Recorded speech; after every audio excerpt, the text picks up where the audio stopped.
வணக்கம். விருச்சிக ராசி சனி பெயர்ச்சி பலன்கள் 2025 முதல் 2027 வரை.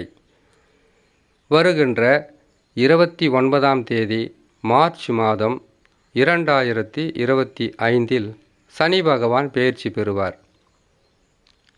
விருச்சிக ராசிக்காரர்களுக்கு கும்ப ராசியிலிருந்து பெயர்ச்சி பெற்று மீன ராசியில் 5ஆம் ராசியில் அமருவார். 5ஆம் இடத்தில் சனி பகவான் அமரும்போது உங்களுக்கு தொழிலில் பின்னடைவும் சில கஷ்ட நஷ்டங்களும் தருவார். 4ஆம் இடத்தில்தான் கஷ்டங்களை தருவார். 5ஆம் இடத்திலும் கஷ்டங்களை தருவாரா என்கின்ற கேள்வி வரும். விருச்சிக ராசிக்காரர்கள் பொறுமைசாலிகள், புத்திசாலிகள். இந்த பொறுமை தான் உங்களுடைய வாழ்க்கையில் மிகப்பெரிய ஒரு நற்பலன்களை தந்து கொண்டு இருப்பது. எதையும் விட்டு கொடுத்து வாழ்ந்தால் கெட்டு போவது யாரும் இல்லை என்கின்ற உயர்ந்த குணம் கொண்ட இந்த விருச்சிக ராசிக்காரர்கள். இத்தகையான நற்குணங்கள் உள்ள உங்களுக்கு தொழிலில் தடை, வருமானத்தில் தடை, எடுக்கின்ற முயற்சிகளில் பிரச்சனைகளை கொடுக்கின்ற காலகட்டமாகவே இருக்கும். இந்த 2025 சனி பகவான் 5ஆம் இடத்திற்கு வரும்போது குரு பகவான் 8ஆம் இடத்திற்கு மாறிவிடுவார். ராகு கேதுக்களும் பெயர்ச்சி பெற்று கேது பகவான் 10ஆம் இடத்திற்கு வருவதும் ராகு பகவான் 4ஆம் இடத்திற்கு வருவதும் பாதகத்தை தரும். இது சனி பகவானை மட்டும் வைத்து சொல்லக்கூடிய பதிவாக இல்லாமல் 4 ராஜகிரகங்களும் ஒரே ஆண்டில் சில மாதங்கள் வித்தியாசத்தில் பெயர்ச்சி பெறுவதால் விருச்சிக ராசிக்காரர்கள் மிக கவனமாக இருக்க வேண்டும். சனி பகவான் 5ஆம் இடத்திற்கு வந்துவிட்டால் பூர்வ புண்ணியஸ்தானம் நல்லது தான், இல்லைன்னு சொல்ல முடியாது. சனி பகவானுக்கு 3, 6, 11ஆம் இடங்களை தவிர மற்ற இடங்கள் சிறப்பானதல்ல. அவர் இருக்கின்ற இடமும் பாழாகும், பார்க்கின்ற பார்வையும் பழுதுபடும். ஆகையால் விருச்சிக ராசிக்காரர்கள் சனி பகவான் பெயர்ச்சி பெற்றதும் தடங்கல்கள் இருக்கும், தொழிலில் பிரச்சனை இருக்கும். இதற்கு காரணம் சனி பகவான் மட்டுமல்ல, குரு பகவானும் மாற்றம் பெறுவதுதான், ராகு கேதுக்களும் மாற்றம் பெற்று அமருவதுதான். இதற்கு ஒரு முடிவே இல்லையா அப்படி என்கின்ற ஒரு கேள்வி வரும்.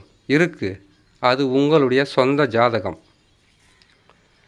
உங்களுடைய சொந்த ஜாதகத்தில் தசாவாகப்பட்டது மிகவும் வலிமையாக இருந்து விட்டால் பெரிதளவு பாதகத்தை தராமல் சாதக பலன்களை பெறலாம். அது என்ன தசான்னு கேட்டிங்கன்னாக்கா, உங்களுடைய ராசி விருச்சகம். உங்களுடைய சொந்த ஜாதகத்தில் விருச்சக லக்கினமாகவே இருந்தாலும் சரி, மற்ற லக்கினமாக இருந்தாலும் சரி, அந்த லக்கினத்திலிருந்து எந்தெந்த ராசிகளில் கிரகங்கள் அமர்ந்திருக்கிறதோ அந்த ராசிகளில் அமர்ந்த கிரகங்கள் நடத்தக்கூடிய தசாவாகப்பட்டது வலிமையாக இருந்து விட்டால், வலிமை என்றால் என்ன? ஆட்சி பெற்றிருக்கலாம், உச்சம் பெற்றிருக்கலாம், அல்லது கேந்திர திரிகோணங்கள் பெற்று நட்பு சமமாக இருக்க வேண்டுமே தவிர 6ஆம் அதிபதி தசா லக்கினத்திலிருந்து கணக்கிடும்போது 6ஆம் அதிபதியினுடைய தசாவாக இருக்கக்கூடாது, 8ஆம் அதிபதியினுடைய தசாவாக இருக்கக்கூடாது, நீசம் பகை பெற்ற கிரகங்களுடைய தசாவாக இருக்கக்கூடாது. அப்படி இருந்தால் மிகவும் கஷ்டங்களும், தொழிலில் வீழ்ச்சியும், வியாபாரத்தில் நற்பலன்களை தராமல் பல வகையிலும் உங்களுக்கு கெடு பலன்களை தருகின்ற கிரக அமைப்புகளாகவே மாறிவிடும்.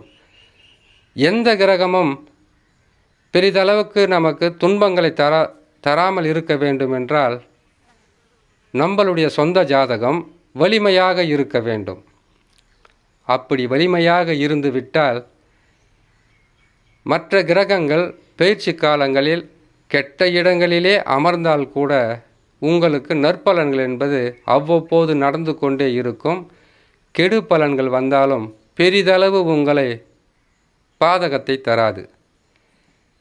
அப்படி இல்லாமல் தசாவும் உங்களுக்கு பாதக தசாவாக அமர்ந்துவிட்டு கிரகங்கள் தவறான இடங்களில் அமர்ந்து விட்டால் பலன்களாகப்பட்டது படிக்கு பாதியாக குறைத்து அனைத்தையுமே உங்களுக்கு நற்பலன்களை இல்லாமல் அசுப பலன்களாகவே கொடுத்துவிடும்.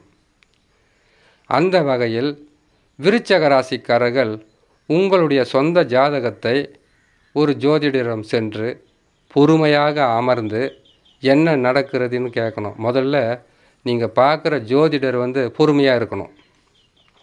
அவங்க சொல்லக்கூடிய பலனாகப்பட்டது உங்களுக்கு அடுத்து நடக்கக்கூடிய தசா, இப்போ நடந்துக்கிட்டு இருக்கிற தசா, இது சரியில்லாமல் இருக்குது, இது நல்லா இருக்குது, அடுத்தது எந்த விதமான கஷ்ட நஷ்டங்களும் இல்லைன்னு சொல்லக்கூடிய அளவுக்கு பொறுமைசாலியாக இருந்தால் பரவாயில்லை. அந்தளவுக்கு அவங்கக்கிட்ட பேசி பொறுமையாக நீங்கள் பார்த்தீங்கன்னாக்கா சிறப்பான பலன்களாக நீங்கள் பெறலாம். விருச்சக ராசிக்காரர்களுக்கு சனி பகவான் 5ஆம் இடத்தில் இருப்பார். 5ஆம் இடத்தில் மீன ராசியில் இருக்கும்போது சனி பகவானுக்கு 3 பார்வை இருக்கும். 3 ராசிகளை பார்ப்பார். இருக்கும் இடத்தை தவிர்த்து 3 ராசிகளை அவருடைய பார்வை பதியும். அதில் 3ஆம் பார்வையாக ரிஷப ராசியை பார்ப்பார். ரிஷப ராசியை பார்க்கும்போது விருச்சக ராசிக்காரர்களுக்கு அது 7ஆம் ராசி. கணவன் மனைவிக்குள் ஒற்றுமை இருக்காது, அல்லது நண்பர்கள் உறவு சிக்கல்களை கொடுக்கும், நம்பிக்கை துரோகங்களை சந்திக்க வைக்கும், ஏமாற்றங்களை தர வைப்பதும் இந்த பார்வைதான். சனி பகவானின் 7ஆம் பார்வையாகப்பட்டது விருச்சக ராசிக்காரர்களுக்கு கன்னி ராசியின் மீது பதிவதினால் விருச்சக ராசிக்காரர்களுக்கு அது 11ஆம் ராசியாக மாறும். 11ஆம் ராசியில் சனி பகவானின் பார்வை பதிவது என்பது உங்களுக்கு திடீர் லாபமும் திடீர் தன லாபமும் இது நடக்கும் என்று செய்கிற வேலை பெரிதளவு வெற்றியை கொடுக்காது. இது எல்லாம் எங்கேருந்து நடக்க போகுதுன்னு செய்கிற வேலை வெற்றியை கொடுத்து விடும். அதுதான் 11 அவருடைய பார்வை. அடுத்ததாக சனி பகவானின் 10ஆம் பார்வையாகப்பட்டது தனுசு ராசியின் மீது பதியும். விருச்சக ராசிக்காரர்களுக்கு தனுசு ராசி என்பது 2ஆம் ராசி. இந்த 2ஆம் ராசியின் மீது பதிவதினால் குடும்பத்தில் குழப்பங்களும், கொடுத்த வாக்கை காப்பாற்ற முடியாத சூழ்நிலையும், பொருளாதாரத்தில் மிகவும் வீழ்ச்சியும், ஏன்னு கேட்டால் பணபரஸ்தானம் அது. குடும்பம், வாக்கு, தனஸ்தானத்தை குறிப்பது. அந்த இடத்தில் பார்வை பதிவதினால் உங்களால் கொடுத்த வாக்கை காப்பாற்றுறதுக்கு மிகவும் கஷ்டப்பட வேண்டியதாக இருக்கும். பொருளாதார உயர்வு என்பது இருக்காது. அது மட்டும் இல்லாமல் குடும்பத்தில் பல வகையான பிரச்சனைகளை கொடுக்கும். அதனால தான் சொல்லுவாங்க, குடும்பஸ்தானம், வாக்குஸ்தானம், தனஸ்தானம் பலமாக இருக்கான்னு பாரு அப்படின்னு சொல்லுவாங்க இல்லையா. சனி பகவானின் பார்வைப்படுகின்ற இடமெல்லாம் பழுதாக போவதினால் மிக கவனமாக இருக்க வேண்டும் விருச்சக ராசி. இதே 2025 சனி பகவான் பெயர்ச்சி பெற்ற 2 மாதங்களில் குரு பகவானும் பெயர்ச்சி பெறுவார். குரு பகவான் பெயர்ச்சியானவுடன் 8ஆம் ராசிக்கு செல்வார். இப்போ இருக்கிறது 7ல். 7ஆம் இடம் என்பது பல வகையான நற்பலன்களை செய்யக்கூடிய ஸ்தானமாகும்.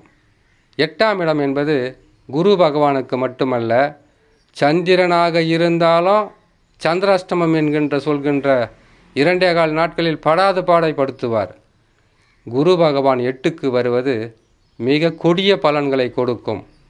நஷ்டங்களும், கஷ்டங்களும், துன்பங்களும், மனவேதனைகளும், உறவு சிக்கல்களும், தொழிலில் பல வகையான பிரச்சனைகளும் கொடுத்து கொண்டே இருக்கும். மிகவும் விழிப்புடன் இருக்க வேண்டும். பரிகாரங்களை கட்டாயமாக செய்ய வேண்டியது விருச்சக ராசிக்காரர்களுக்கு மிக அவசியமாக இருக்கும். அது மட்டும் இல்லாமல் சுகஸ்தானத்தை பாதிக்கின்ற இடத்திற்கு வருவது ராகு பகவான். குரு பயிற்சியான உடனே ராகு கேது பயிற்சியும் இருப்பதினால் 4 கிரகங்களில் சனி பகவான் மட்டும் உங்களுக்கு சிறு உதவிகளை செய்வார்.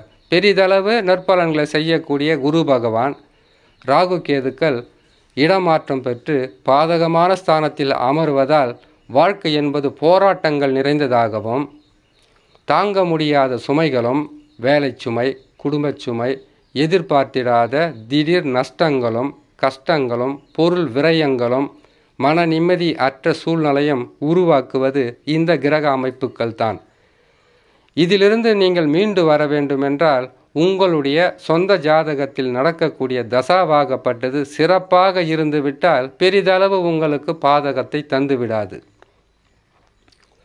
ஆனால் பாதகமே நடக்காது என்று உறுதியாகவும் சொல்ல முடியாது. ஏன்னு கேட்டிங்களானாக்கா, பாதகமான இடத்தில் கிரகங்கள் அமர்ந்து விட்டால் கெடு பலன்கள் என்பது கொடுத்து கொண்டே இருக்கும்.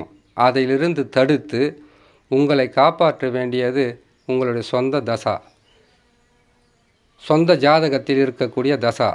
அந்த தசாவும் சரியில்லாமல் போய்விட்டால் தான் நான் சொல்லக்கூடிய கெடு பலன்கள் என்பது அதிகமாகவே இருக்கும். போராட்டங்கள் அதிகரிக்கும். வீழ்ச்சியும் மன நிம்மதியற்ற சூழ்நிலையும் தூக்கமில்லாத தன்மையும் நோயாளிகளாக மாறுவது, கடனாளிகளாக மாறுவது, எத்தனை செயல்கள் செய்தாலும் எத்தனை தொழில் செய்தாலும் வெற்றி பெறாமல் போவது, நண்பர்களும் எதிரிகளாக மாறுவது, உற்றார் உறவினர்கள் பகைவர்களாக மாறுவது, பகைவர்களாக உங்களை பார்ப்பது, இப்படிப்பட்ட கெடு பலன்களை தருவதற்குண்டான வாய்ப்புகள் அதிகமாக இருக்கும். தசா சரியில்லாத விருச்சக ராசிக்காரர்களுக்கு இந்த பலனாகப்பட்டது சிறு பிள்ளைகள் முதல் முதியவர் வரையில் ஒரே பலன்களாக இருக்குமா என்றால் கட்டாயம் இருக்காது. சிறு பிள்ளைகளுக்கு ஒரு பலன்களாக இருக்கும், படிக்கின்ற பிள்ளைகளுக்கு ஒரு பலன்களாக இருக்கும். படிக்கின்ற பிள்ளைங்க படிப்பு ஏறலை, ஆசிரியர்கிட்ட கெட்ட பெயர் வாங்கிறது, அப்பா அம்மா கிட்ட கெட்ட பெயர் வாங்கிறது, எவ்வளவு படித்தாலும் உங்களுக்கு அது நினைவில் நிற்காமல் போவது, இப்படிப்பட்ட சில பாதகங்கள் இருக்கும். திருமண வயதில் இருப்பவர்களுக்கு அவர்களுக்கு திருமணம் கைகூடாமல் பல வகையிலும் அவர்களுக்கு கஷ்டத்தை கொடுக்கும். திருமணமானவர்களுக்கு குடும்ப சுமை தாங்க முடியாமல் பல வகையிலும் இன்னல்களாக இருக்கும். வேலை செய்பவர்களுக்கு வேலையில் நிம்மதி இருக்காது. வருமானம் வந்தால் உங்களுக்கு பற்றாக்குறையில் இருக்கும். எவ்வளவு காசு பணம் வந்தாலும் உங்களுடைய குடும்ப செலவுக்கு கடன் வாங்கி செய்யக்கூடிய சூழ்நிலையாக மாற்றிவிடும். வயதானவர்களாக இருந்தால் ஆதரவற்ற சூழ்நிலை. அரசாங்க ஊழியர்களாக இருந்தால் மேலதிகாரியின் கோபத்துக்கு ஆளாவது, இடமாற்றம் கிடைப்பது, வேலை மாற்றம் கிடைப்பது, உத்தியோகத்தில் வருமானம் குறைவது, வருமானம் வந்தாலும் பற்றாக்குறை நிலவுவது, இப்படிப்பட்ட பாதகங்களை ஒவ்வொரு வயதில் இருப்பவர்களுக்கும் மாறுபட்டு வேறுபட்டு கொடுக்கும். ஆகையால் விருச்சக ராசிக்காரர்கள் சனி பகவான் பயிற்சி ஆகும்போது சனி பகவானை மட்டும் வைத்து பலன்களாக சொல்ல வேண்டுமென்றால் நற்பலன்கள் என்று சொல்லிவிடலாம். 5ஆம் இடத்தில் இருக்கும்போது ராகு 4க்கு வந்துடுவார், சுகஸ்தானத்தை பாதிப்பார். 10ல் கேது போவார், தொழிலில் மிகப்பெரிய ஒரு வீழ்ச்சியை சந்திக்கணும். 8ல் குரு வர்றது, இது பயமுறுத்தும் பதிவாக விருச்சக ராசிக்காரர்கள் நினைக்காமல் உங்களுக்கு அடுத்தது நடக்க போகிறது என்னன்னு முன்கூட்டியே சொல்லக்கூடிய ஒரு முன்னெச்சரிக்கை பதிவாக எடுத்துக்கொண்டால் மிகவும் சிறப்பாக இருக்கும். உங்களுக்கு வரக்கூடிய கெடு பலன்களிலிருந்து அடுத்தது நடக்க போகிறது கெடு பலன்களாக இருக்குது, விழிப்புடன் இருக்கலாம் என்ற ஒரு முன்னெச்சரிக்கை உங்களுக்கு கொடுத்ததாக இருக்கும். இதற்கு பரிகாரமாக குரு பகவான் 8லே மறைகிறார் இல்லையா, அதற்கு குரு தட்சிணாமூர்த்தியை வணங்கி வருவதும், வியாழக்கிழமை தோறும் நவகிரகத்தை நவகிரக சாந்திப்பை செய்வதும், ராகு கேதுக்கள் சரியில்லாத காலகட்டத்தில் செவ்வாய் அல்லது ஞாயிற்றுக்கிழமைகளில் நவகிரக சாந்தி செய்வதும் உங்களுக்கு சிறப்பான பலன்களை தரும் என்று சொல்லி இன்னொரு நல்ல பதிவில் உங்களை நான் சந்திக்கிறேன். நன்றி, வணக்கம்.